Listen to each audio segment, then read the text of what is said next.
Hey folks, James from Bomber here with another feature video. And today I am very excited to be recording this because it means that one of our most requested features for Bomber is seeing the light of day. That's right, as the title of this video has already spoiled, Bomber's going into drawings. So let's get started, shall we? So we can see here we have our mechanical bird, and once we go here on this tab we can see that we have the drawing for it. Excellent. As some of you may have seen, we now have some Bomber icons up here in the drawing space, but before we go to those, let me select the three components that I need to send to the manufacturer.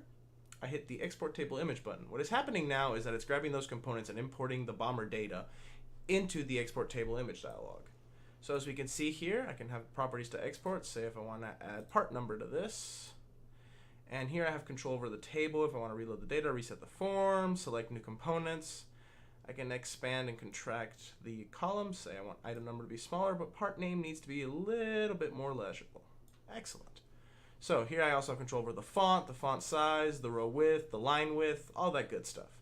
Once I'm set, I hit OK, and what's happening now is exporting an image of this table to then be re-imported and placed wherever I would like to in the drawing space. Let's pick this corner, hit OK, and we have our Bomber data on a table in the drawing space.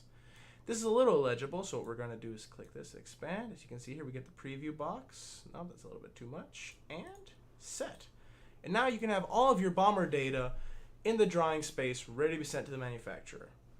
So I realize that a lot has been said here and I haven't explained everything, but I will include a link to our guide in the description below, or conveniently as well, if you click this blue question mark icon here, it will take you to the exact same guide. Well, that's all I have for now, folks. Have an awesome day.